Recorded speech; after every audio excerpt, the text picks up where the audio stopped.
नमस्कार, आप देख रहे हैं डेन न्यूज खबरें आप तक। मैं हूं आपके साथ शारदा झा। आप तमाम दर्शकों का स्वागत है। बुलेटिन की शुरुआत से पहले नजर डालते हैं आज की हेडलाइंस पर। मनिहारी से जयनगर के बीच चलने वाली जानकी एक्सप्रेस के शौचालय से एक व्यक्ति का संदेहास्पद हालत में शव बरामद। लौकी थाना क्षेत्र में 2 दिनों से लापता 14 वर्षीय किशोरी का बघार में मिला शव, परिजनों में मचा कोहराम। कार की चपेट में आने से राजनगर स्वास्थ्य कर्मी घुघरडीहा निवासी 55 वर्षीय विश्वमोहन झा की हुई मौत। जनता के दरबार में जिलाधिकारी कार्यक्रम में 39 परिवादियों ने सुनाई अपनी शिकायतें। डीएम ने दिया त्वरित निष्पादन का निर्देश।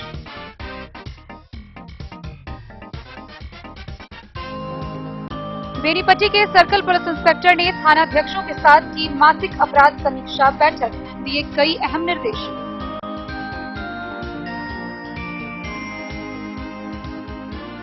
शराब माफियाओं के खिलाफ औसी पुलिस की ताबड़तोड़ कार्रवाई। एक मारुति कार से 750 बोतल शराब के साथ 2 तस्कर गिरफ्तार।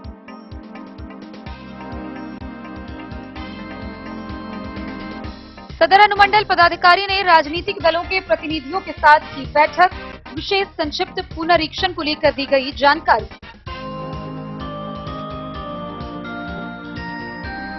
जिलाधिकारी की अध्यक्षता में तकनीकी विभाग की हुई समीक्षात्मक बैठक, दिए कई निर्देश। हरलाखी के उमगांव अम्बेडकर चौक पर शॉर्ट सर्किट से साइकिल दुकान में लगी आग, लाखों का सामान जलकर राख। छठ महापर्व को लेकर पूर्व मंत्री सह विधायक समीर कुमार महासेठ ने कई घाटों का किया औचक निरीक्षण। बेनीपट्टी में चल रहे विशेष पुनरीक्षण कार्यों का सीएम मनीषा ने बूथ भ्रमण कर लिया जायजा, दिए कई निर्देश। और कलवाही के कालिकापुर गांव स्थित अंकुरित मां काली मंदिर परिसर में हो रहा 4 दिवसीय भव्य काली पूजा का आयोजन।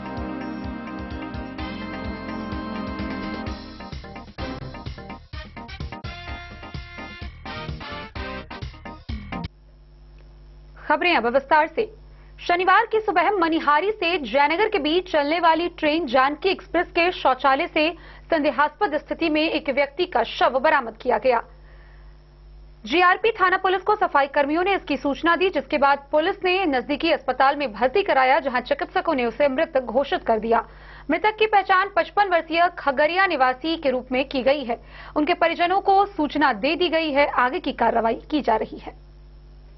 मनिहारी से जयनगर के बीच चलने वाली जानकी एक्सप्रेस के शौचालय से शनिवार को एक 50 वर्षीय व्यक्ति का शव संदेहास्पद हालत में पाया गया।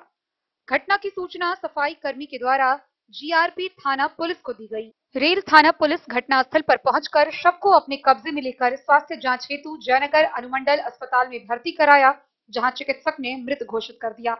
जानकारी देते हुए रेल थाना के अपर थानाध्यक्ष संजय कुमार पासवान ने बताया कि मृतक की पहचान खगड़िया जिले के चंद्रगुप्त थाना क्षेत्र निवासी 50 वर्षीय राजेश कुमार आर्य के रूप में किया गया है।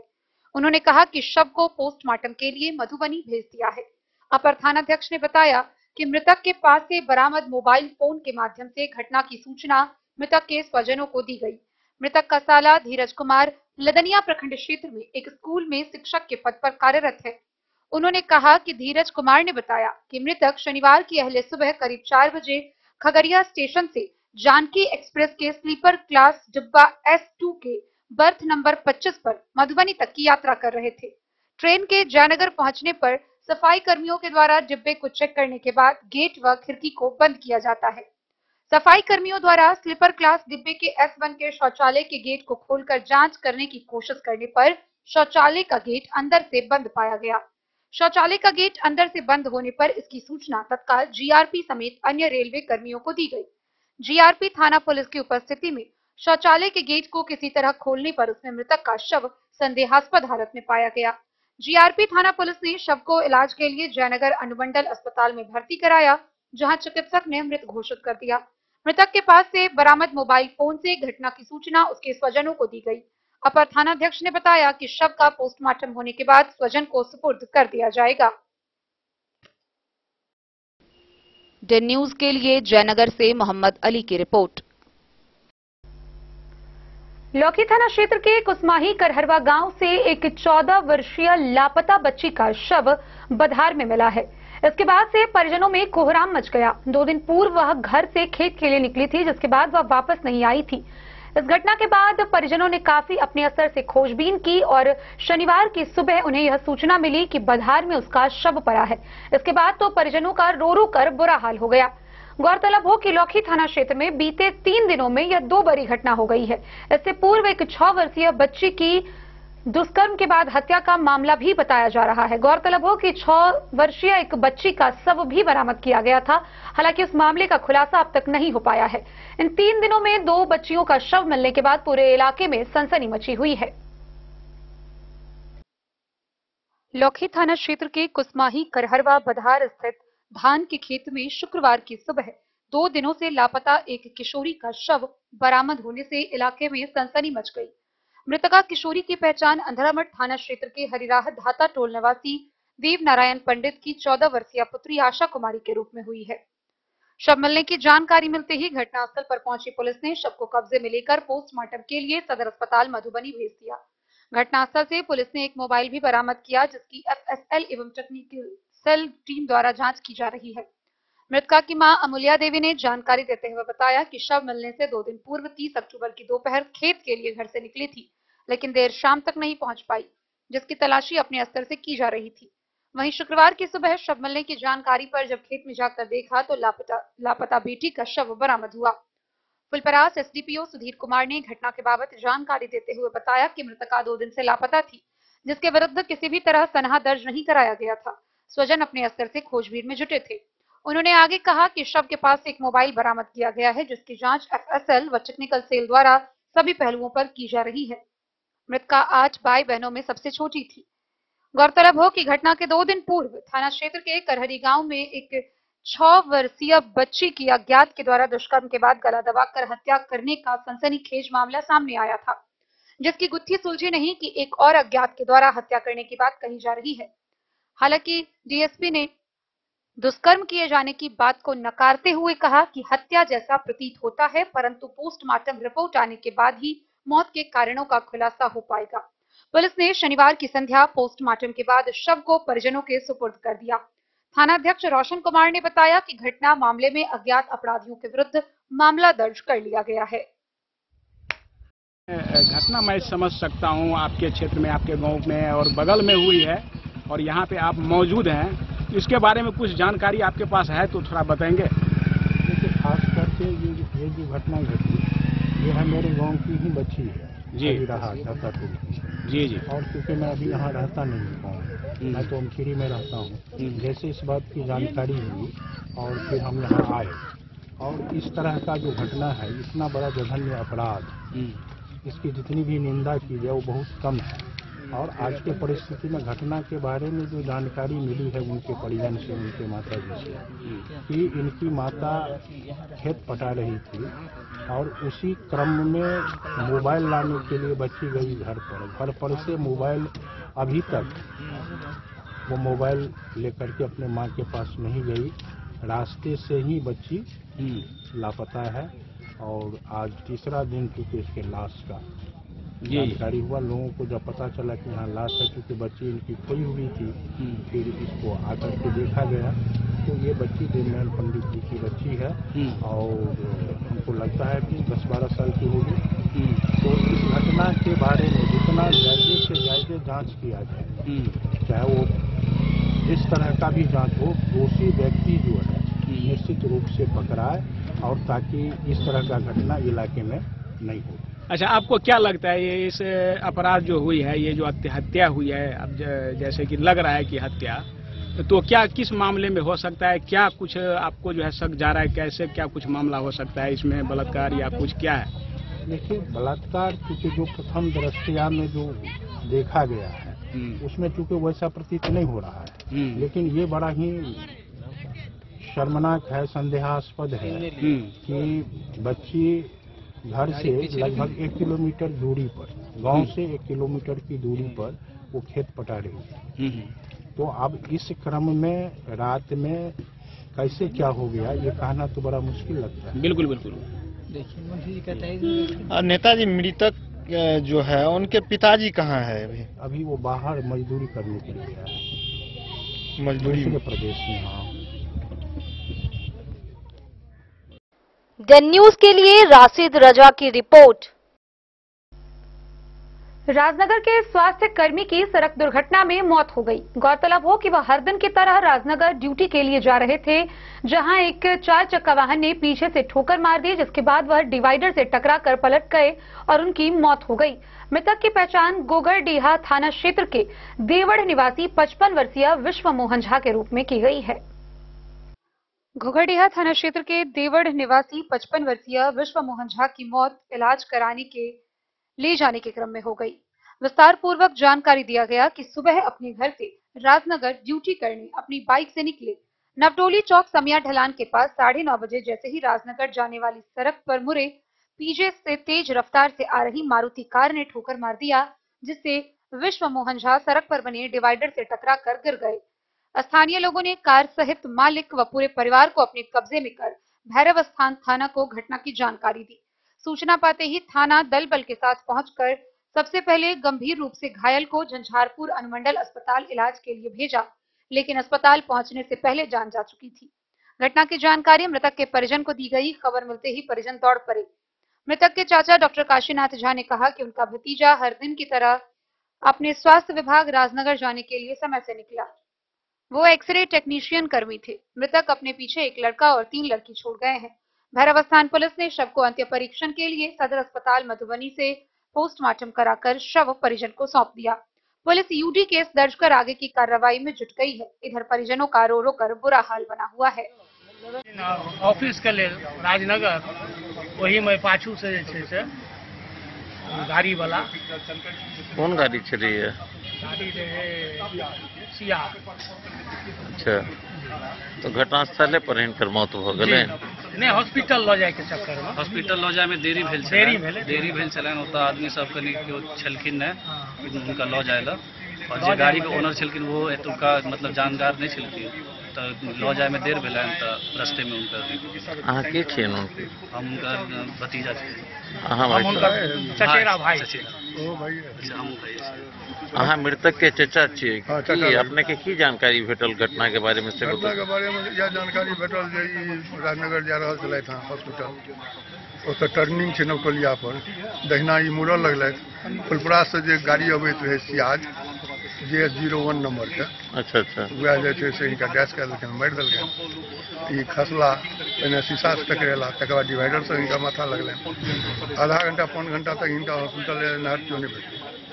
तकर बाद वह ओनर गाड़ी वाला अपना में चढ़ा के ऑटो पकड़ा के संगे संगे जाके प्रयास केलकै, लेकिन ओतऽ जाके डेथ हो गेलै। मृतक के नाम की छै? विष्णु मोहन झा। राजनगर स्वास्थ्य विभाग में स्वास्थ्य छथिन? विभाग में एक्सरे टेक्नीशियन।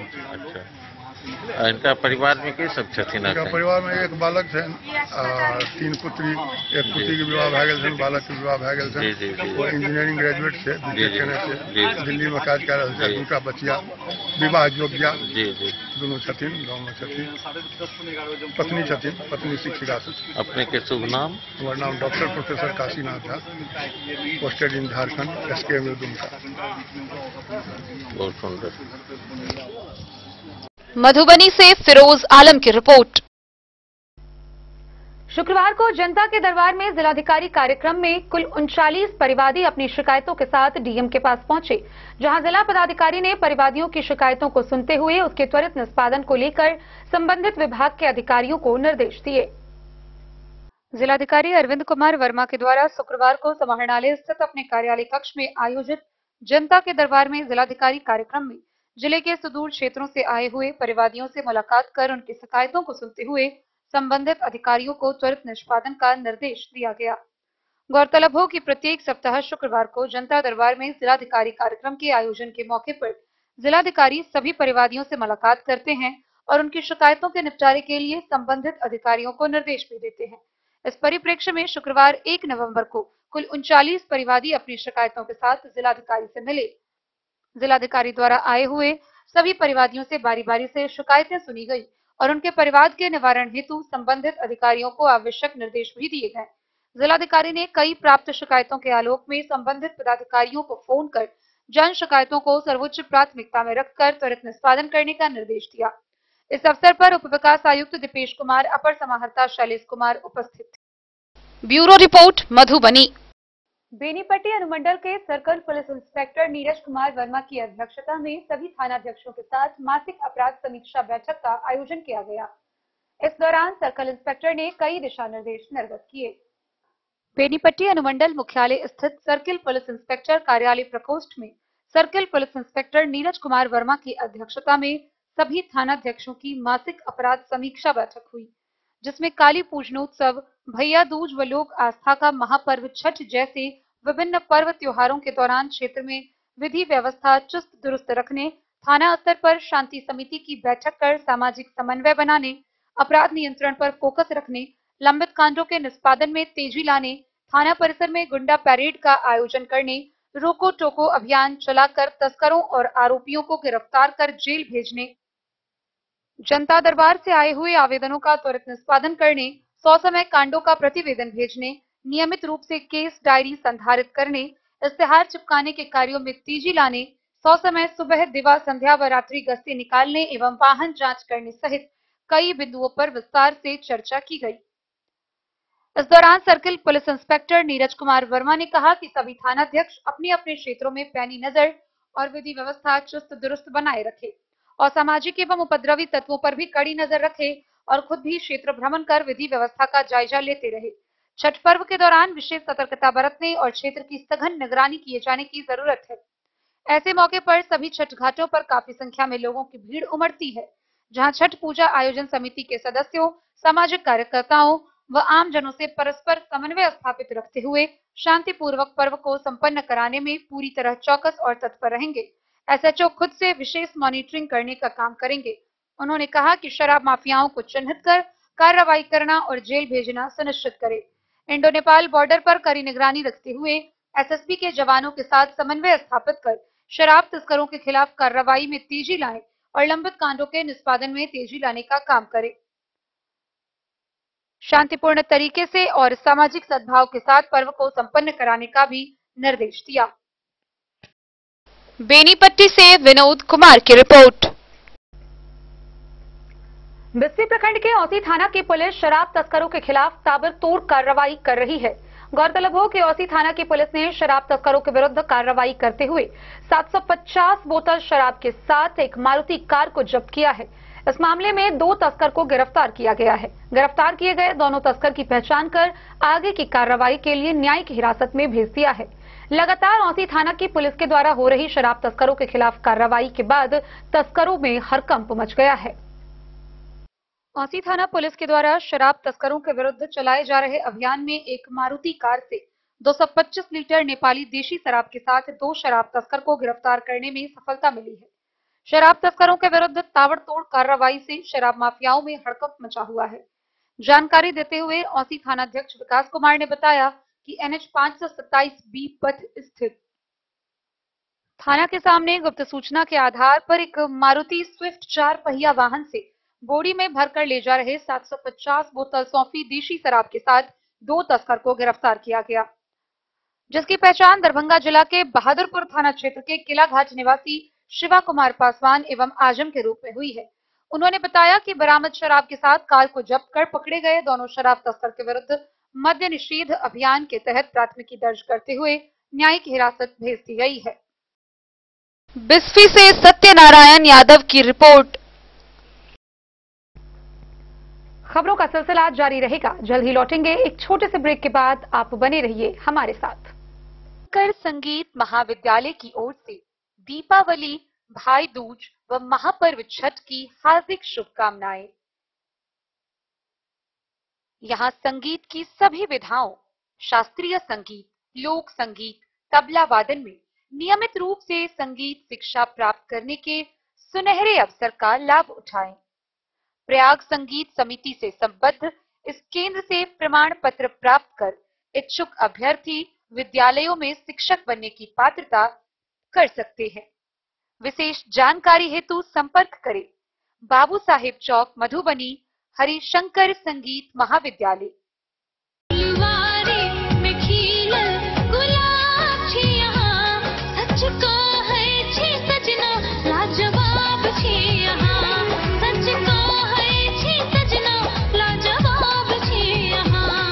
नमस्ते, मैं स्वाति झा। चूँकि हम जानते हैं कि मिथिला अपनी संस्कृति और कलाकृति के लिए प्रसिद्ध है। अपनी कला, संस्कृति और संगीत को आगे बढ़ाना न केवल भारत बल्कि पूरे विश्व में इसका प्रचार करना हमारा कर्तव्य है। ऐसे ही शास्त्रीय कला और संगीत को बढ़ावा देने के लिए हरिशंकर संगीत महाविद्यालय मधुबनी हमारे युवाओं को काफी समय से प्रेरित करती आ रही है। तो अगर आप भी चाहते हैं कि आप संगीत से जुड़े, तो आप अपनी संगीत की यात्रा को आरंभ करने के लिए इस संस्था से अवश्य जुड़ें।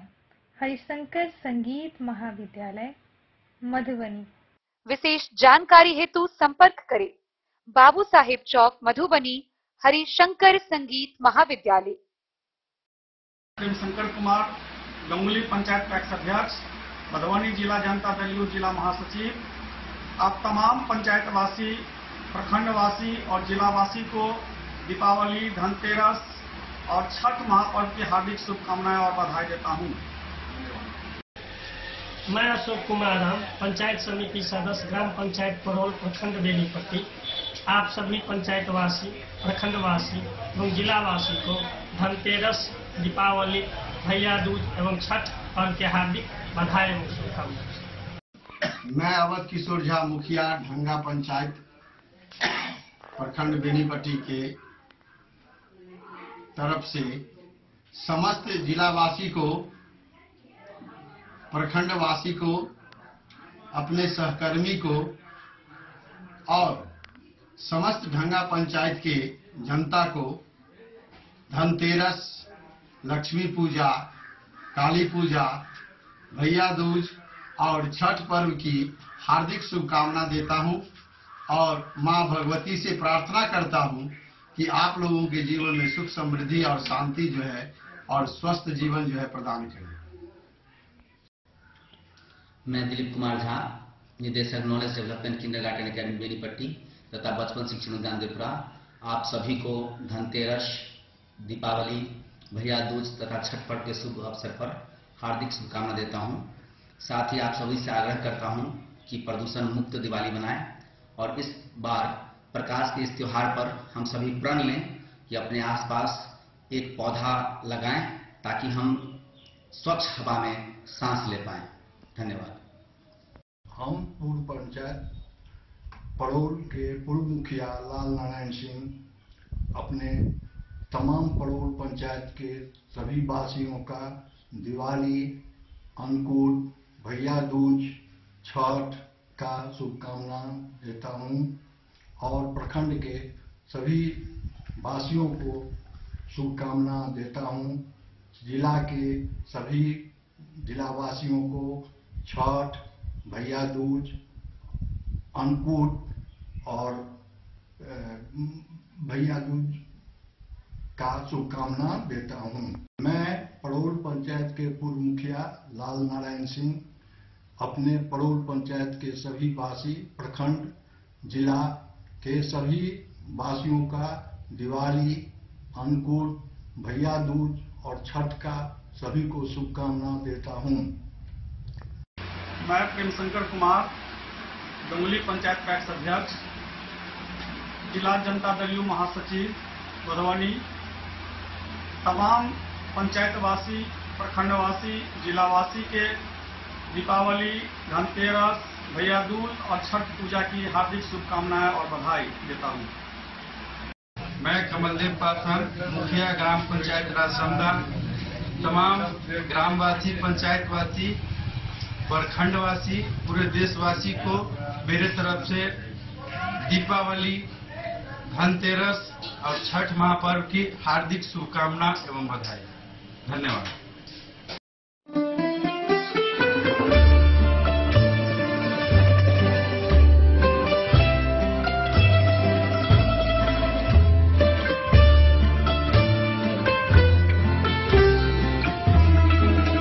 कैसा लगा यहाँ पे शॉपिंग करके?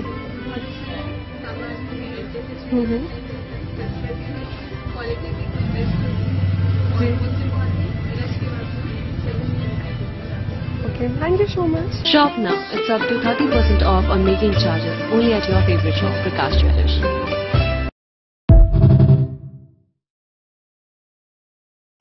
Allow yourself to wrap you in the glow of 22 karat. On this festive season, let your celebration sparks with elegance of fine jewelry. Experience the best feeling within you. The promise of right price on every shopping, only at your favorite shop, Prakash Jewellers, Bara Bazaar, Nagar.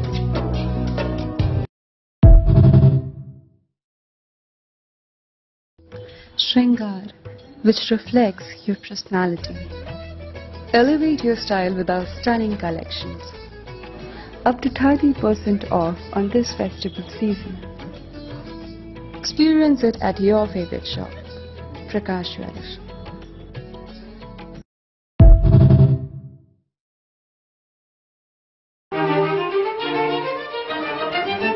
Dhanteras और दीपावली के पावन अवसर पर प्रकाश jewellers में jewelleries की नई दुनिया में आप सभी का स्वागत है। यहाँ हर एक पीस में एक नई कहानी, एक नए चमक जो आपके हर फेस्टिवल को बनाएगी और भी रंगी। पाइए मौका इस दीपावली अपने परिवार के साथ प्योरिटी और ब्यूटी के साथ ब्राइट मोमेंट्स एंजॉय करने का।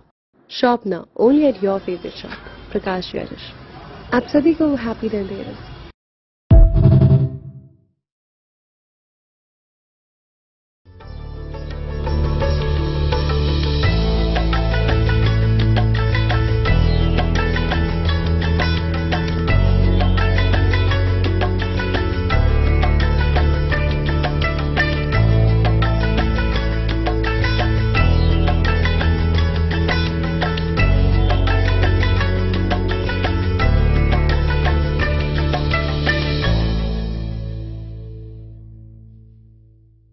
कल्याण ज्वेलर्स, वॉटसन स्कूल से दक्षिण, मधुबनी।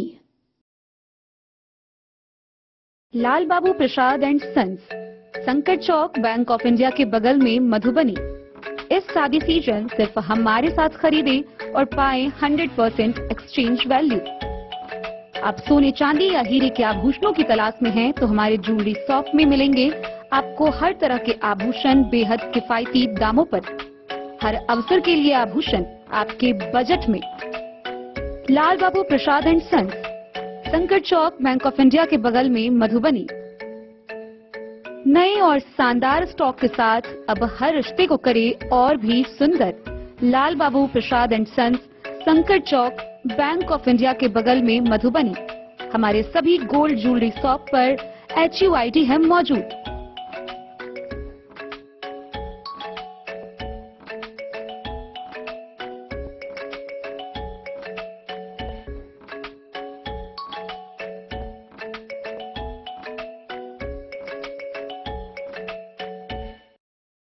ज्वेलरी हाउस स्वर्ण श्री, सोने की शुद्धता मापने वाला यंत्र कैरेटोमीटर यहाँ उपलब्ध है, क्योंकि सोने की शुद्धता और आपके विश्वास के साथ कोई समझौता नहीं।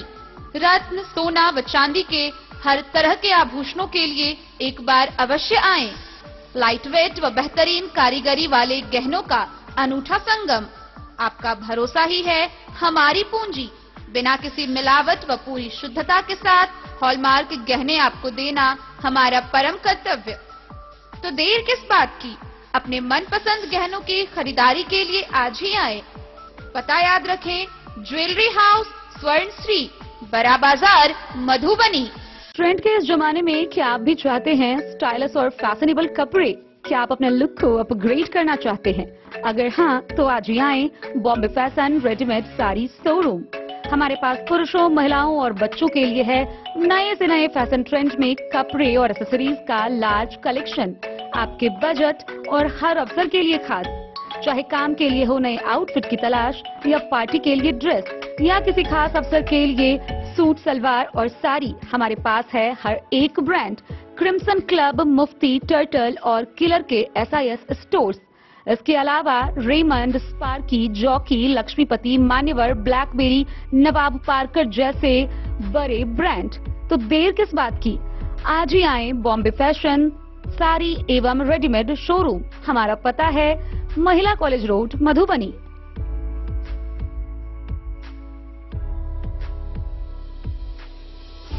अगर है आपको सोने, चांदी या हीरे के आभूषणों की तलाश तो आज ही आए लाल बाबू ज्वेलर्स, महिला कॉलेज रोड, मधुबनी। मिथिलांचल में 100 वर्ष से अधिक की विरासत और आपकी सेवा में हर आभूषण पर हॉलमार्क उपलब्ध है। हर अवसर के लिए आभूषण, शादी हो, पार्टी हो, त्योहार हो, आपके बजट में और आपके डिजाइन के अनुसार। तो आज ही हमारी ज्वेलरी शॉप पर आएं और अपने प्रियजनों के लिए खरीदे खूबसूरत आभूषण।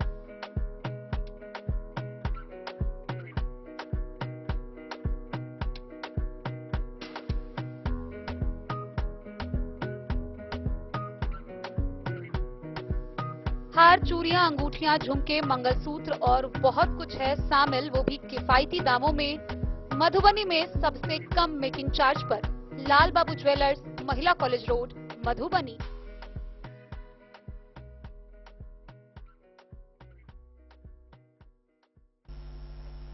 मधुबनी के सदर अनुमंडल पदाधिकारी अश्विनी कुमार की अध्यक्षता में आहर्ता तिथि 1 जनवरी 2025 के आधार पर विशेष संक्षिप्त पुनरीक्षण से संबंधित बैठक का आयोजन किया गया। इस बैठक में विभिन्न राजनीतिक दलों के प्रतिनिधि शामिल हुए। विशेष संक्षिप्त पुनरीक्षण से संबंधित बैठक अनुमंडल पदाधिकारी सदर मधुबनी की अध्यक्षता में राजनीतिक दलों के प्रतिनिधियों के साथ आयोजित की गई। भारत निर्वाचन आयोग के निर्देश के आलोक में 2 नवंबर 2024, 3 नवंबर 2024 तथा 23 नवंबर 2024 व 24 नवंबर 2024 को विशेष अभियान दिवस आयोजित किए जाने की सूचना दी गई। विशेष अभियान दिवस के दिन सभी मतदान केंद्र स्तरीय पदाधिकारी अपने अपने मतदान केंद्र पर कार्यालय अवधि के दौरान उपस्थित रहकर परिवर्धन, विलोपन एवं संशोधन हेतु 678 प्रपत्र प्राप्त करेंगे। कोई भी आवेदक अपने मतदान केंद्र पर जाकर अपना आवेदन प्रस्तुत कर सकते हैं। सभी दलों के प्रतिनिधियों से अनुरोध किया गया कि अपने अपने दल के बूथ लेवल एजेंट को सक्रिय करें ताकि अधिक से अधिक मतदाताओं के नाम जोड़कर विशेष अभियान दिवस को सफल बनाया जा सके। Bureau report, Madhubani. मधुबनी के जिला पदाधिकारी अरविंद कुमार वर्मा की अध्यक्षता में समाहरणालय के सभाकक्ष में तकनीकी विभाग की समीक्षात्मक बैठक हुई। इस दौरान जहां उन्होंने जिला योजना पदाधिकारी के अनुपस्थित रहने पर नाराजगी व्यक्त करते हुए उनसे स्पष्टीकरण पूछने के निर्देश दिए, वहीं उपस्थित संबंधित विभाग के अधिकारियों व कर्मियों को कई दिशा निर्देश निर्गत किए गए। जिलाधिकारी अरविंद कुमार वर्मा की अध्यक्षता में समाहरणालय स्थित सभाकक्ष में तकनीकी विभाग के पदाधिकारियों की बैठक आयोजित हुई। जिलाधिकारी ने बैठक में विभागवार चल रही योजनाओं का विस्तृत समीक्षा किया एवं संबंधित अधिकारियों को कई आवश्यक दिशा निर्देश भी दिए। जिलाधिकारी ने जिला योजना पदाधिकारी की बैठक से अनुपस्थिति को लेकर गहरी नाराजगी प्रकट करते हुए स्पष्टीकरण पूछने का निर्देश दिया। उन्होंने ग्रामीण कार्य विभाग की समीक्षा के क्रम में निर्देश दिया कि मेंटेनेंस पीरियड वाली क्षतिग्रस्त सड़कों को हर हाल में ससमय मरम्मति करवाएं, अन्यथा जवाबदेही तय कर कार्रवाई होगी। जिलाधिकारी ने यह भी निर्देश दिया कि वैसे क्षतिग्रस्त सड़कें जिनका 5 वर्ष की मरम्मति अवधि समाप्त हो गई है, उसकी भी अविलंब सूची उपलब्ध करवाना सुनिश्चित करें ताकि उसकी मरम्मति हेतु अग्रितर कार्रवाई की जा सके। विद्युत विभाग की समीक्षा के क्रम में निर्देश दिया कि स्मार्ट मीटर लगाने के कार्य में तेजी लाएं। कृषि फीडर से बिजली कनेक्शन हेतु आवेदन देने वाले किसानों के खेत तक तार पोल पहुंचाकर ससमय कनेक्शन देने का निर्देश दिया।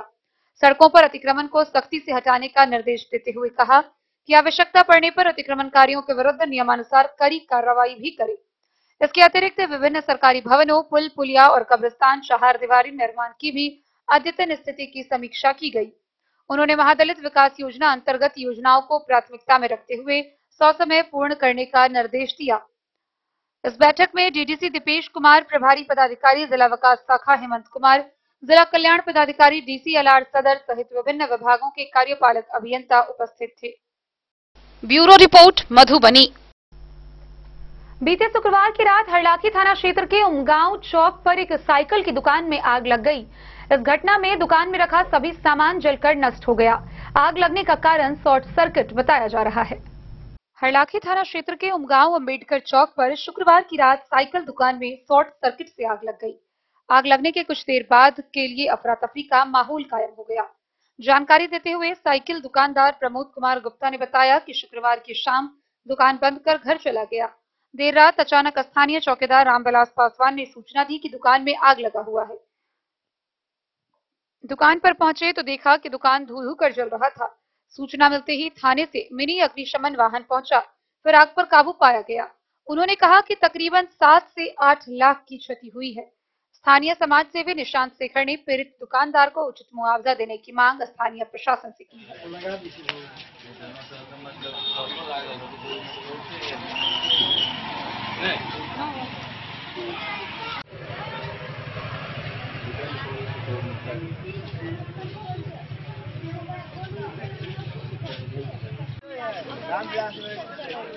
ये आप ही का दुकान था जी। क्या नाम हुआ आपका? प्रमोद कुमार गुप्ता। प्रमोद कुमार गुप्ता जी। बताइए कैसे जानकारी मिला आपको कि यहाँ आग लगी हुई है आपकी दुकान में? रामविलास पासवान। कितने बजे सूचना मिली? 12 बजे रात में 12-1 बजे। तो आप लोग आए, उसके बाद मतलब आग बुझाने का कोशिश किया? थाना से अग्निशमन का जो गाड़ी होती है वो आई थी? जी सर। अच्छा, तो उसके आने के बाद आग पे काबू पाई गई? जी। चलिए बहुत। हरलाखी से संजय राउत की रिपोर्ट। छठ पर्व के मद्देनजर मधुबनी विधायक सह पूर्व मंत्री समीर कुमार महासेठ ने मधुबनी शहरी क्षेत्र के विभिन्न पोखर तालाबों का निरीक्षण किया। एक तरफ जहां उन्होंने मुरली मनोहर पोखर की स्थिति को देखते हुए खुशी जाहिर की, तो वहीं दूसरी तरफ निगम के सामने वाले तालाब की दुर्दशा को देखते हुए नाराजगी भी व्यक्त की। गौरतलब हो कि उन्होंने बताया कि मधुबनी शहर के गंगा सागर काली मंदिर तालाब में फव्वारा मशीन लगाया जाएगा, जिससे रंग बिरंगी लाइट भी आएगी। आइए हम आपको दिखाते हैं विस्तार से ये पूरी खबर। छठ महापर्व को लेकर शनिवार को पूर्व मंत्री सह विधायक समीर कुमार महासेठ मुरली मनोहर सहित कई घाटों का औचक निरीक्षण किया, जहां मुरली मनोहर पोखर को देख काफी प्रसन्नता व्यक्त की। उपस्थित वार्ड कमिश्नर बद्री नारायण राय का हौसला अफजाई करते हुए कहा कि शहर के सबसे खतरनाक जोन में आने वाला तालाब मुरली मनोहर ही है, जहां पोखर के चारों तरफ साफ सफाई के साथ मिट्टीकरण का कार्य भी समय से कर दिया गया है। वहीं काली मंदिर स्थित गंगा सागर पोखर भी स्वच्छ, पवित्र और साफ सफाई में अव्वल है। उन्होंने वार्ड पार्षद कैलाश साह से बात करते हुए कहा कि पोखर के पूरब और उत्तर के कोने में सड़क को मुख्य मार्ग से जोड़ने की बात कही। कहा कि शहर का गौरवशाली पोखर गंगा सागर को माना गया है, इसकी सफाई छठ के बाद भी रहे। इस पोखर में लाइट एंड साउंड के जरिए रंगीन फव्वारा मशीन लगाने के साथ सुंदर सा बागीचा भी बनाया जाएगा, जिससे शहर सहित गांव कस्बा की माता बहन भाई बंधु सुबह शाम आकर मनोरंजन कर सकेंगे। वहीं नगर निगम के नाक के नीचे पोखर का निरीक्षण करते हुए सिटी मैनेजर राजमणि को फटकार लगाते हुए कहा कि छठ पूजा में मात्र 3 दिन है, लेकिन उनके सामने पोखर की ऐसी दुर्दशा है। उन्होंने अविलंब पोखर की सफाई के साथ सौंदर्यीकरण करने की बात कही। समीर महासेठ ने कहा कि नगर निगम में तालाब साफ सफाई करने के लिए 25 लाख से ज्यादा की मशीन है, फिर सुस्ती बरती जाती है। साफ सफाई के नाम पर सिर्फ खाना पूर्ति की जाती है। वार्ड पार्षद कैलाश साह ने कहा कि 23 वर्षों से काली मंदिर परिसर में इंद्र पूजा होती है, साथ ही मुहर्रम, दुर्गा पूजा और छठ पर्व मनाया जाता है, लेकिन आज तक किसी भी प्रकार की अनहोनी की घटना नहीं हुई है।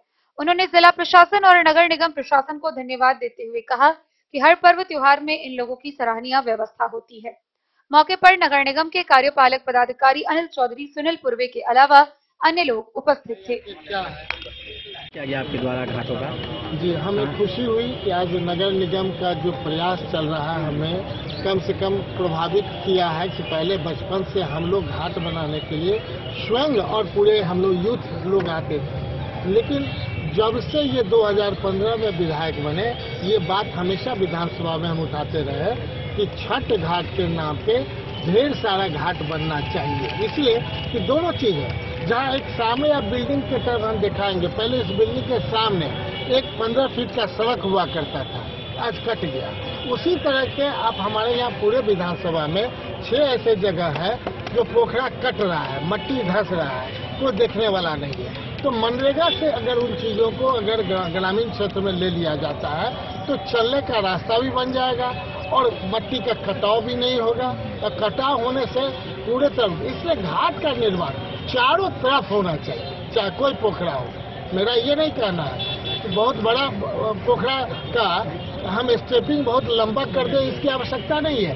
4 स्टेप में बनाना चाहिए। 4 स्टेप में लगता है कि जहाँ धोबी घाट के नाम से वो धोबी घाट भी बन गया। अब तो पोखरा में धोबी का काम भी नहीं है, बहुत तरह का माने रुकावट आ गया है, रुकावट है। और जो हम समझते हैं जो गंदगी है कैसे मेंटेन है सालों भर, आज छठ व्रती के बाद भी लोग कैसे ही पोखरा को शाम में, जैसे यहाँ कॉर्नर में जो चिल्ड्रंस पार्क बना तो लोग का आना जाना ठीक हो रहा है। 3 मंदिर है लोग का दर्शन करने के लिए, इसलिए हम चाहेंगे ये पोखरा का सौंदर्यीकरण हो। 1 अक्टूबर से दुर्गा पूजा एवं छठ महापर्व को लेकर 1 अक्टूबर से गंगा सागर तालाब काली मंदिर का सफाई प्रारंभ है, जल का निकासी भी प्रारंभ है, मट्टी का लेबलिंग एवं मोटेशन भी प्रारंभ है, चूना दास का रंगैया चूना से वो भी प्रारंभ है, ब्रैकेटिंग 1-2 रोज में लग जाएगा, वाच टावर भी बनाया जाएगा, निःशुल्क दूध का व्यवस्था भी किया गया है, कार्यालय का भी मैकिंग के लिए व्यवस्था किया गया है, तोरण द्वार का भी व्यवस्था किया गया है, लाइट एवं साउंड का भी व्यवस्था किया गया है। जिला प्रशासन मधुबनी के द्वारा सुरक्षा एवं व्यवस्था कड़ा से कड़ा हर साल किया जाता है, इस साल भी किया जाएगा।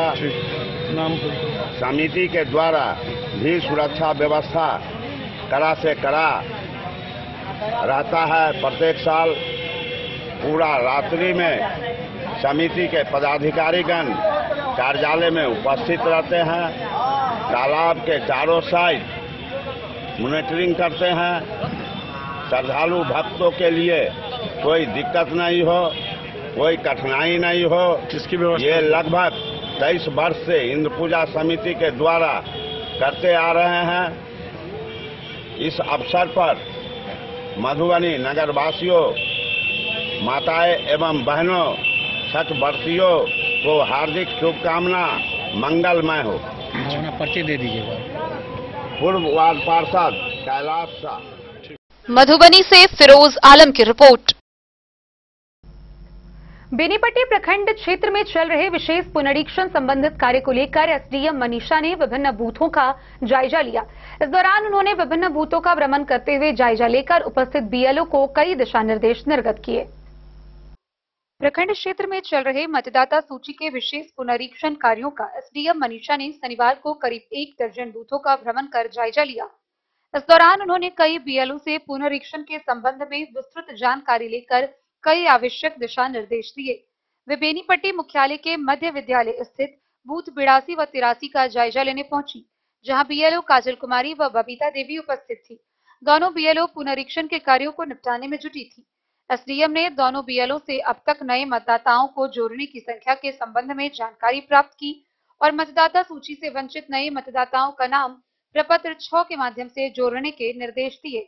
इसके बाद उन्होंने लीलाधर उच्च विद्यालय स्थित बूथ 94, 95 और 96 का जायजा लिया, जहां बीएलओ ज्ञानी साफी, ललिता देवी और शिव कुमार साफी उपस्थित थे। नए मतदाताओं का नाम जोड़ने में जुटे थे।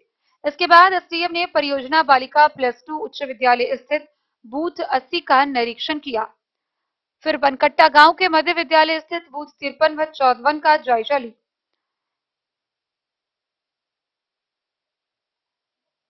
एसडीएम ने बताया कि बीते 29 अक्टूबर से शुरू हुए मतदाता सूची के विशेष पुनरीक्षण कार्य के तहत शनिवार और रविवार को सभी बूथों पर 2 दिवसीय विशेष कैंप आयोजित है, जिसके आलोक में बूथों का निरीक्षण कर बीएलओ को कई निर्देश दिए गए हैं, जिसमें लिंगानुपात को मद्देनजर रखते हुए अहर्ता तिथि 1 जनवरी 2025 के आधार पर 18 वर्ष की आयु पूरी करने वाली अधिक से अधिक महिला मतदाताओं का नाम मतदाता सूची में जोड़ने, दोहरी प्रविष्टि वाले मतदाताओं का नाम एक जगह से विलोपित करने और नाम, पता व उम्र का सुधार करने के निर्देश दिए गए हैं। सभी बूथों से रिपोर्ट मंगवाया जा रहा है। विशेष कैंप में लापरवाही बरतने वाले बीएलओ के खिलाफ कार्रवाई की जाएगी। उन्होंने यह भी बताया कि यह विशेष पुनरीक्षण अभियान 28 नवंबर तक चलेगा और 23 व 24 नवंबर को एक बार फिर से सभी बूथों पर विशेष कैंप का आयोजन किया जाएगा। बेनीपट्टी से विनोद कुमार की रिपोर्ट। खबरों का सिलसिला जारी रहेगा। जल्द ही लौटेंगे एक छोटे से ब्रेक के बाद। आप बने रहिए हमारे साथ।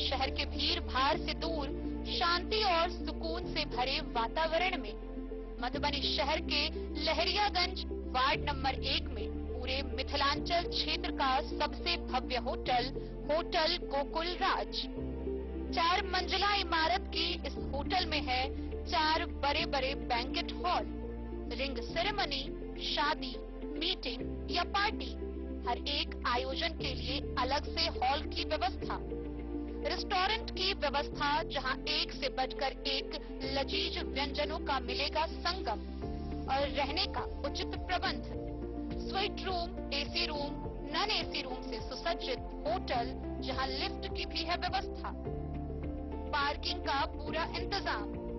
तो आइए और जिंदगी में खुशियों से भरी यादें शामिल करिए।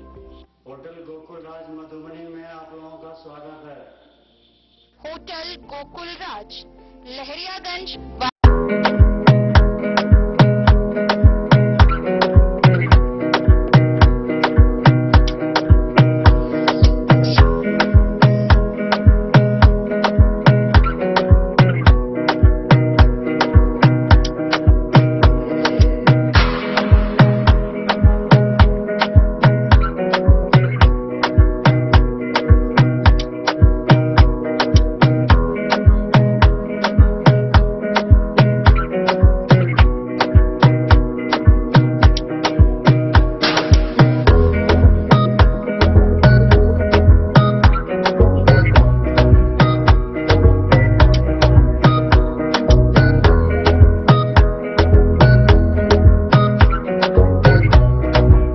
महादेव सा अमरनाथ प्रसाद ज्वेलर्स, गांधी चौक, राजनगर बाजार, मधुबनी। शगुन वाटिका मैरिज गार्डन, मधुबनी शहर के बीचों बीच बाबू साहेब चौक पर आपकी सुविधा अनुसार आकर्षक और भव्य मैरिज गार्डन। शगुन वाटिका विवाह भवन, रिंग सेरेमनी हो या हो शादी, छोटा बड़ा पारिवारिक समारोह हो या हो कोई उत्सव या पार्टी, शगुन वाटिका मैरिज गार्डन दे रहा है आपको सबसे बेहतरीन सेवा। बुकिंग के लिए संपर्क करें गणपति टेंट हाउस, पुराना LIC कैंपस, खादी भंडार, मधुबनी। संपर्क सूत्र 7903625254। विवेकानंद मिशन विद्यापीठ, शिक्षा के क्षेत्र में एक नया आयाम अब छोटे बच्चों के लिए भी आधुनिक सुविधाओं के साथ उपलब्ध। विवेकानंद मिशन विद्यापीठ जूनियर, जहां क्लास प्री नर्सरी से 5th स्टैंडर्ड तक के बच्चों का एडमिशन प्रारंभ है। अगर आप भी चाहते हैं अपने बच्चों का शिक्षा के क्षेत्र में बेहतर विकास, तो विवेकानंद मिशन विद्यापीठ जूनियर है आपके लिए तैयार। 2.5 से 10 वर्षों के बच्चों के लिए आपको मिलेगा आधुनिक सुविधाओं के साथ एक बेहतर शिक्षा का माहौल। CBSE बेस्ड करिकुलम सिलेबस के साथ साथ स्टूडेंट्स होंगे art and craft, game and sports और कल्चरल एक्टिविटीज में अव्वल। इंग्लिश मीडियम के माहौल के बीच स्टूडेंट्स बनेंगे स्मार्ट, जहां किताबी ज्ञान के साथ साथ हर क्षेत्र में स्टूडेंट्स होंगे अवेयर। हॉबीज और इंटरेस्ट को मिलेगी प्राथमिकता। तो आइए और अपने बच्चों के बेहतर भविष्य के लिए आज ही नामांकन करवाइए। विवेकानंद मिशन विद्यापीठ जूनियर, हमारा पता है सिरहुत कॉलोनी, नगर परिषद, मेन रोड। जिला मुख्यालय से करीब 19 किलोमीटर दूर कलवाही प्रखंड के कालिकापुर गांव स्थित अंकुरित मां भैरवी काली मंदिर में 4 दिवसीय भव्य काली पूजा का आयोजन किया जा रहा है।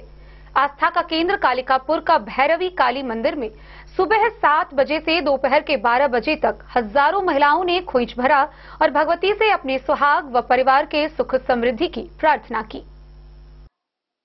काली पूजा के अवसर पर मधुबनी जिला मुख्यालय से करीब 19 किलोमीटर की दूरी पर कलवाही प्रखंड अंतर्गत कालिकापुर गांव स्थित अंकुरित मां काली मंदिर परिसर में सुबह 7 बजे से करीब 12 बजे तक हजारों महिलाओं ने अपनी सुहाग एवं परिवार की सुख समृद्धि के लिए खोइच भरने का कार्य किया। कालिकापुर में मां काली भगवती सैकड़ों वर्ष से आस्था का केंद्र बना हुआ है। यहाँ बिहार, झारखंड, बंगाल, दिल्ली सहित अन्य राज्य एवं पड़ोसी देश नेपाल से मां काली भगवती की दर्शन, वंदना एवं पूजा अर्चना के लिए श्रद्धालुओं का आना लगा रहता है। विशेषकर काली पूजा के अवसर पर भक्तों की भीड़ उमड़ पड़ती है। काली पूजा के अवसर पर कालरात्रि की पूजा का महत्वपूर्ण भूमिका माना गया है। भक्त निशा पूजा के अवसर पर रात्रि में जागरण कर मां काली भगवती के आराधना में लगे रहते हैं। मंदिर के पुजारी मोचन झा ने बताया कि मां काली भगवती की अंकुरित मूर्ति यहाँ शांत मुद्रा में है। मां काली दोनों हाथ जोड़कर आराधना में लगी है। बगल में भैरव की मूर्ति है, इसलिए भैरवी काली के नाम से विख्यात है। काली मंदिर कालिकापुर का इतिहास पुराना है। 1901 ईस्वी के सर्वे में काली मंदिर चिन्हित है। पुरानी सर्वे में कालिकापुर गांव से दक्षिण बहने वाली गेना नदी को old bed of Kamla river, पुरानी कमला नदी कहा गया है। गेना नदी चिकना नदी और बकिया नदी के संगम से जीवच नदी का उद्गम स्थल है। गांव के बुजुर्गों का कहना है कि कालांतर में राजा विराट प्रतिदिन कमला नदी में स्नान कर मां काली भगवती की दर्शन पूजा करने के लिए आते थे। करीब 10 साल पूर्व भक्तों के सहयोग से सुंदर मंदिर का निर्माण कराया गया। नवनिर्मित काली मंदिर का गुंबद कमल फूल की तरह बनाया गया है, जिसे गुवाहाटी के कारीगर ने बनाया है। जयनगर दरभंगा मुख्य सड़क से विशाल मंदिर और गुंबद स्पष्ट दिखाई देता है। मां काली से लोगों की ऐसी श्रद्धा है कि उस सड़क से गुजरने वाले मंदिर को देखते ही सिर झुकाकर प्रणाम करके आगे बढ़ते हैं। प्रत्येक साल 4 दिन का विशेष उत्सव काली पूजा के अवसर पर मनाया जाता है, जिसमें गांव से बाहर देश विदेश में रहने वाले ग्रामीण व आस पड़ोस के गांव के लोग बड़ी संख्या में भाग लेते हैं। कालिकापुर में विशेष पूजा का आयोजन करीब 5.5 दशक से मनाया जाता है। पूर्व में रामलीला रंगमंच से जुड़े राष्ट्रीय कलाकारों का नाटक मधुबनी जिला में चर्चा का विषय बना रहता था। इस काली पूजा का विशेष आयोजन 31 अक्टूबर से शुरू है। 3 नवंबर को दुर्गा सप्तशती के संपूर्ण श्लोक के साथ हवन, कुमारी बटुक और ब्राह्मण भोजन के बाद पूर्णाहुति होगा। रविवार की रात मैथिली भाषा की प्रसिद्ध गायिका कुमकुम मिश्रा का सांस्कृतिक कार्यक्रम निर्धारित है। काली पूजा कमेटी आगे काली मंदिर कालिकापुर का ट्रस्ट बनाकर सनातन धर्म संस्कृति को मजबूत करने के साथ साथ मानव सेवा से जुड़े कार्य करने योजना बनाने में लगी है। 1994 ईस्वी से काली पूजा के अवसर पर काली पूजा कमेटी के द्वारा पंचायत के अंदर 10वीं कक्षा में प्रथम श्रेणी से उत्तीर्ण होने वाले छात्र छात्राओं को पुरस्कार देकर प्रोत्साहित करने की परंपरा है। साथ ही बड़े स्तर पर क्विज प्रतियोगिता का भी आयोजन कराया जाएगा, जिससे बच्चों में धर्म संस्कृति के साथ शिक्षा के महत्व की समझ बढ़ सके।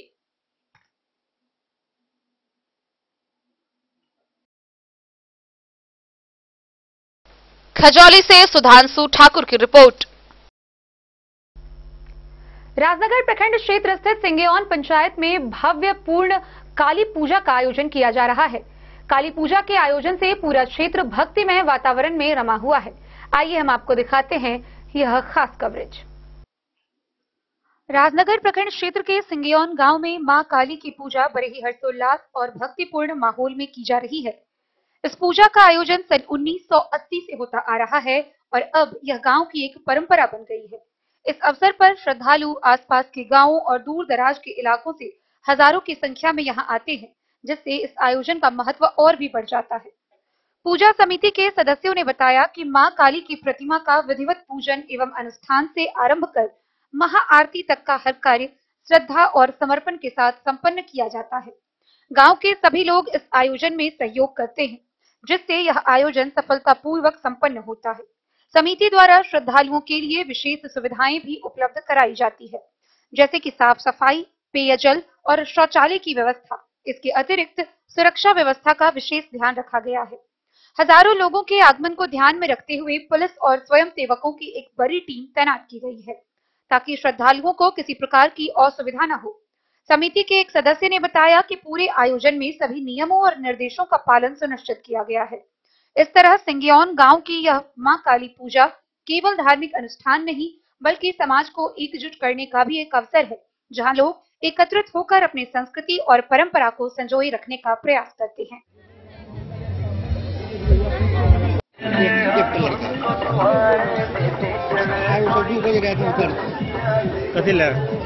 काली पूजा कत के छे हमरा गाँव के ये कौन सा गांव है? सिंग्यौन। अच्छा, यहाँ माँ काली की पूजा कब से हो रही है? 80 से हो रही है। अब आपका परिचय क्या है? अपना परिचय दीजिएगा। यहाँ का नहीं बताइए।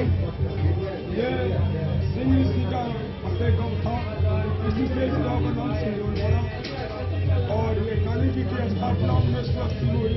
अच्छा। तब से अभी तक 2 साल बीत रहे हैं, एक ऊपर चलते जा रहे हैं जो हम लोग एक करें।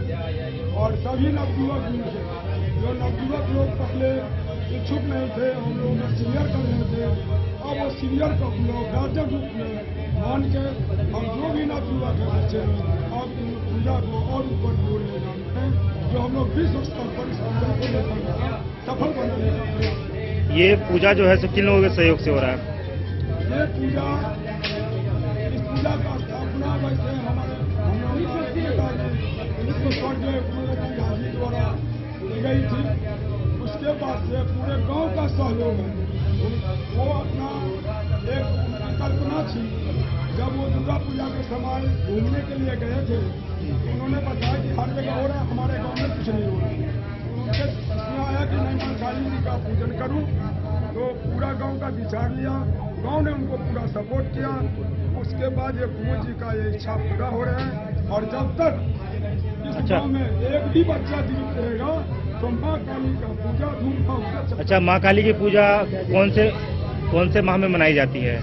ये अक्टूबर नवंबर के बीच में हल होता है। और कितने दिनों तक होती है?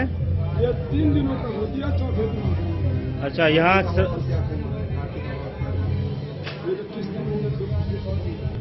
और यहाँ जो लोग हैं, श्रद्धालु हैं, कहाँ से आते हैं गांव के अलावा? यहाँ गांव के अलावा बहुत दूर से आते हैं, ये बहुत दूर से आते हैं। जैसे रमपट्टी हो गया आसपास में, या कोई लग बहुत झंझारपुर से भी आते हैं, कोयलक से भी आते हैं, पूरा जिला से लगभग आते हैं। कुछ बीच में ऊपर नीचे होते रहते हैं, लेकिन हर साल दूर से आगे आते हैं। और यहाँ का व्यवस्था हम लोग उन लोगों सिविलाइज के साथ आदर देते हैं। इसीलिए महिला पुरुष तो ये सोच के नहीं जाता है कि हम मेला में जाते हैं, तो ये सोच के आता है कि हमको इज्जत मिलता है अपने गांव अपने घर से। अच्छा, यहाँ पे कुछ सांस्कृतिक कार्यक्रम का भी आयोजन रहता है? सांस्कृतिक कार्यक्रम का पहले दिन हम लोग का जागरण का आयोजन होता है। उसके बाद से जो स्पोर्ट्स विभाग का जो आदेश मिला तो ऑर्केस्ट्रा भी एप्रूव हो जाते हैं, नहीं तो फिर माँ भगवती का खेल। अच्छा, यहाँ हजारों की संख्या में श्रद्धालु आते हैं, तो सुरक्षा कमेटी द्वारा सुरक्षा व्यवस्था का क्या पुख्ता इंतजाम किया जाता है?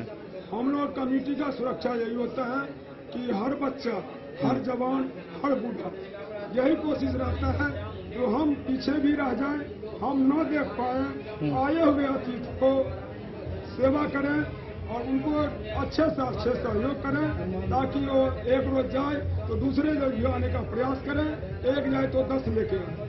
अच्छा, अपना परिचय दे दीजिएगा। हमारा नाम मनोज कुमार झा है, वैसे हमारे गांव में डॉक्टर मनोज के नाम से जानते हैं। अच्छा, और ये कमेटी का क्या नाम हुआ? ये भद्रकाली पूजा समिति सिंग्यौन और खतारी, श्री 108 माँ भद्रकाली पूजा समिति सिंग्यौन। 10 न्यूज के लिए सोनू कुमार की रिपोर्ट।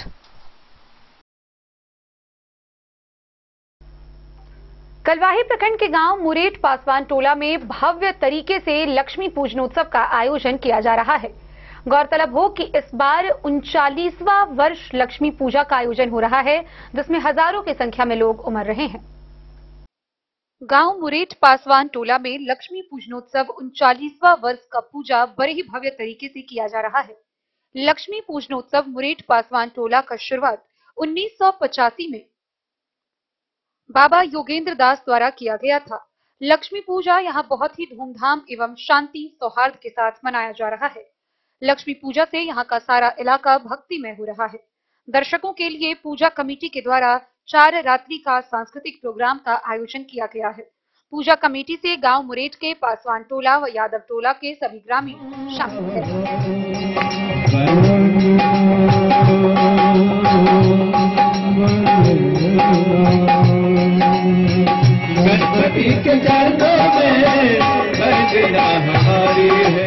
कलवाही से सरमोद लाल दास की रिपोर्ट।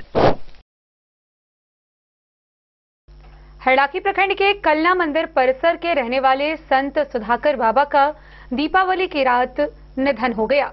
उनके निधन होने से पूरा क्षेत्र मर्माहत है। हरलाखी प्रखंड क्षेत्र अंतर्गत पौराणिक कल्याणेश्वर स्थान के संत सुधाकर बाबा शुक्रवार को पंचतत्व में विलीन हो गए।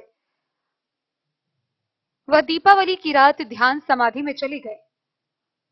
बाबा के देहांत से उनके हजारों अनुयायियों में मातमी सन्नाटा पसरा हुआ है। पिछले 40 वर्षों से स्थान में आने वाले श्रद्धालुओं के लिए वह आस्था का केंद्र बने हुए थे। गुरुवार दीपावली की रात 11:15 बजे उनके निधन से कलना स्थान को अपूरणीय क्षति हुई है। बाबा के अनुयायियों ने नेपाल सहित बिहार के बड़े बड़े अधिकारी व आम लोग शामिल हैं।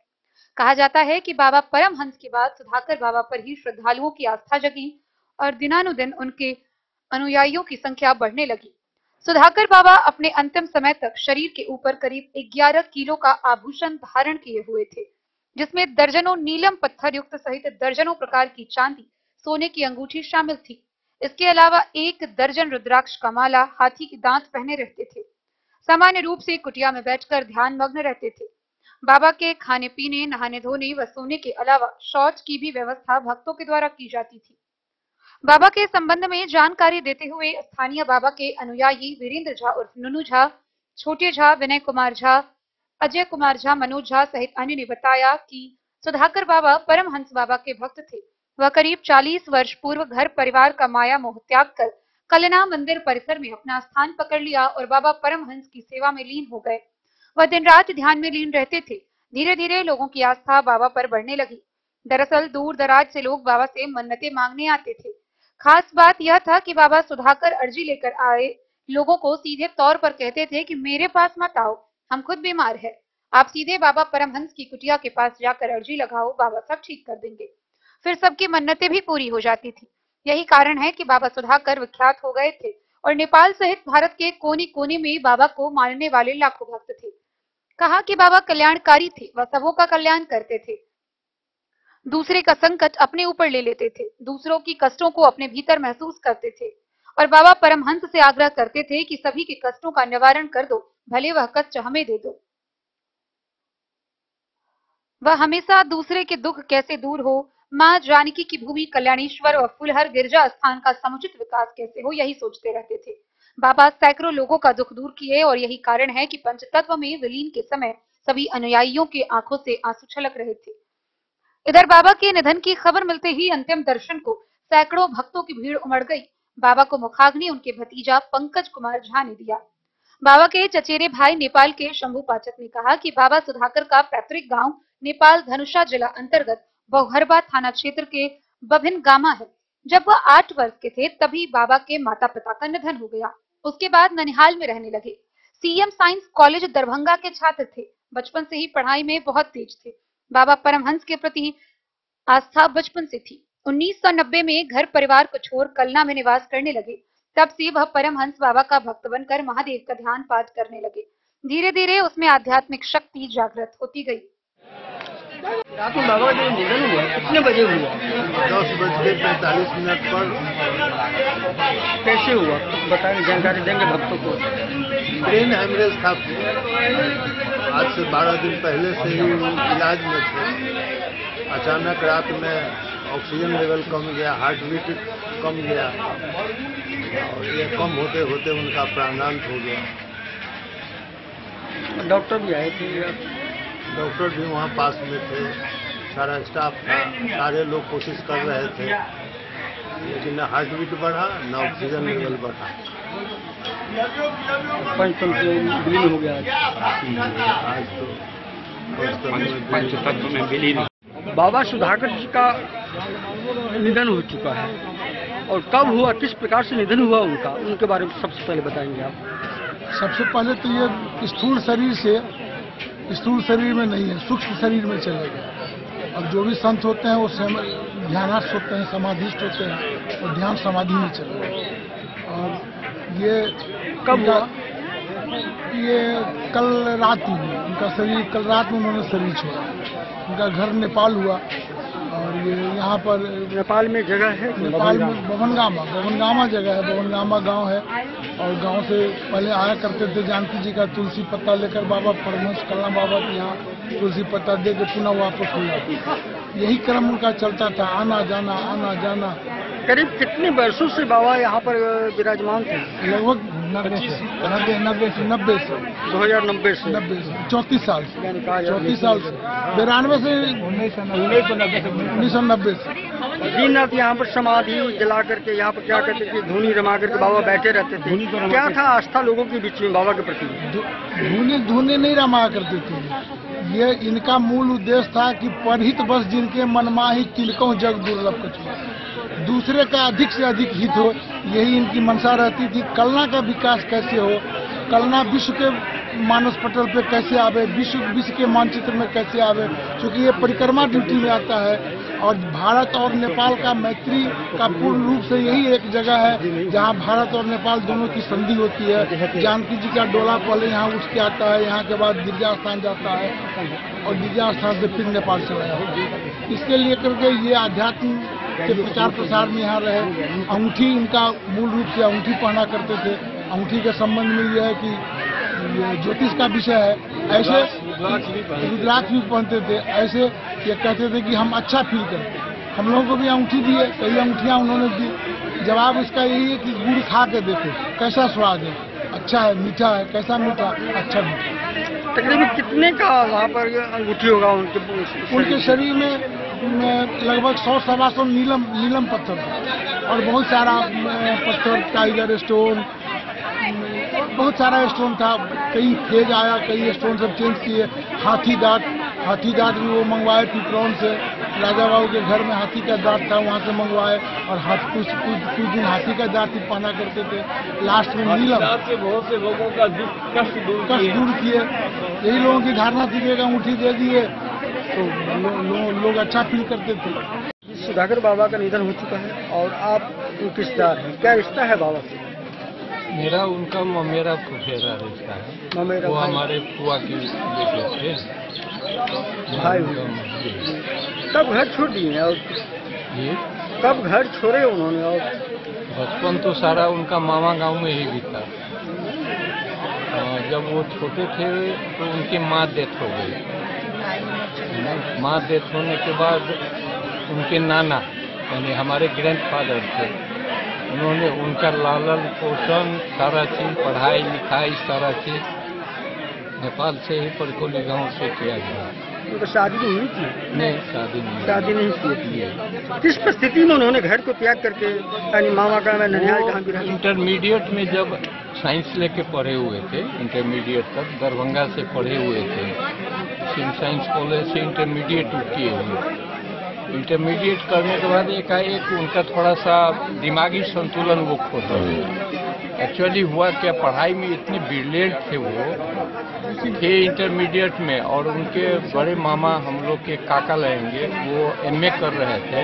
वो एमए का सारा किताब अध्ययन कर चुके। इंग्लिश ग्रामर में उतना ही उनका पकड़ था, है ना, साइंस में भी पकड़ था। इस प्रकार से वो अपना थोड़ा संतुलन खो दिए। संतुलन खोलने के बाद तब तक हमारे बाबूजी, उनके मामा डेथ कर गए। डेथ करने के बाद जो है सो एकाएक गांव छोड़ करके निकल गए। बहुत दिन के बाद हम लोग को पता चला कि वो कलानेश्वर में जाके स्थापित हो गए हैं, वहीं पर रह रहे हैं। परिवार से लोग आए कि भाई आप मंदिर को छोड़ करके आप हम लोग बहुत बार आए, हमारे शादी में भी वो गए थे अटेम्प्ट करने एक दफे, बहुत बार आए उनको कहने के लिए। तो बहुत कोशिश के बाद मेरे शादी में 1989 में मेरे शादी में वो बाराती तक गए थे। हाँ, तो एक आध बार गए और जनकपुर जब भी जाते थे तो हम लोग से मिलना होता था, क्योंकि जनकपुर में जानकी मंदिर में उनका दर्शन करना, जब भी जनकपुर जाते थे तो जानकी मंदिर दर्शन करते ही थे। उस हिसाब से हम लोग से भी मुलाकात तो होती ही थी, नहीं तो ज्यादातर हम लोग भी यहाँ आते ही रहते थे। मंदिर को छोड़ करके घर गृहस्थी में वापस नहीं जाना, कुछ तो बताते होंगे कि हम नहीं जाएंगे, हमें शांति मिल रही है, कुछ मिल बस वही खोजे थे, उनकी शांति की खोज थी। और यहाँ पे कल्याणेश्वर जी, कल्याणेश्वर में जब आए तो यहाँ से फिर जाने का नाम ही नहीं लेके हैं। अब तो बाबा के शरण में है, कलना बाबा के शरण में है हम लोग। उनके परिवार में अभी कौन कौन से हैं? परिवार में उनके अपने भाई भी हैं ना, उनके फादर की 2 शादी हुई थी। पहले शादी से अकेले पुत्र थे, दूसरे शादी से भी एक लड़का है, प्रभाकर जी आए हुए हैं वो भी यहाँ ना। तो परिवार है उनका, काका लोग हैं। लेकिन परिवार से उनका कोई ताल्लुक नहीं है? परिवार से कोई, बस बाबा से ताल्लुक? हाँ, बस। परिचय दिया अपना? मेरा नाम शंभू पाठक हुआ, घर मेरा नेपाल परिकोली हुआ।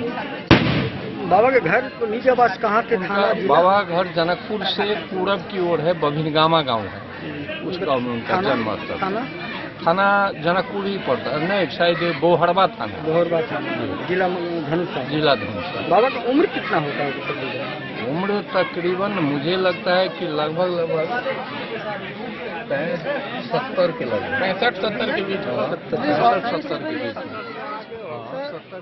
हरलाखी से संजय राउत की रिपोर्ट।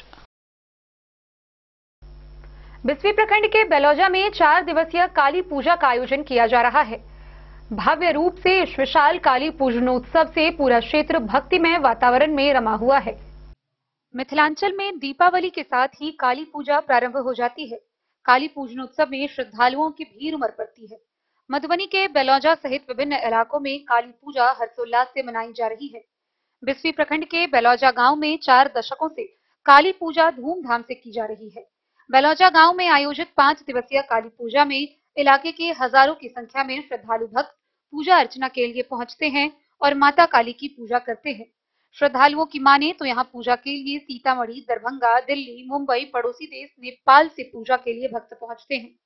भक्त सच्चे दिल से जो भी मनोकामना करते हैं काली माता पूरा करती हैं।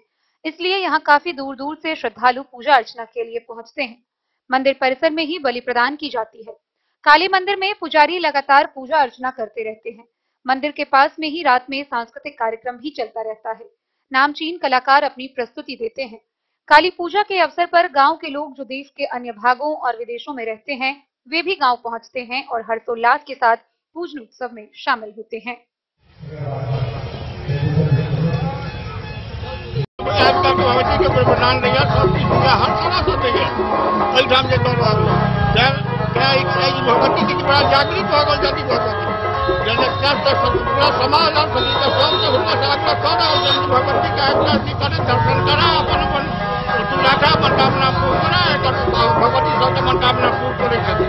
यहाँ तो सीतामढ़ी से लेकर के और पूरा नेपाल एरिया का आदमी यहाँ आते हैं और यहाँ जो है तो भगवती बहुत उग्र है। यहाँ जो मनता रखता है उसको पूरा मनता जो है तो पूर्ण होता है। और 39 वर्ष से यहाँ जो है तो काली माँ का पूजा होता है बहुत धूमधाम से। हाँ, चंदा भी देते हैं और श्रद्धान भी होता है, तो उसमें भी बहुत बलि प्रदान होता है, बहुत अच्छा रहता है। Bureau report Madhubani. तो आज के इस बुलेटिन में फिलहाल इतना ही। कल फिर हाजिर होंगे नई खबरों के साथ। तब तक दीजिए पूरी टीम को इजाजत और मधुबनी की हर छोटी बड़ी खबरों के लिए देखते रहिए डेन न्यूज, खबरें आप तक। नमस्कार।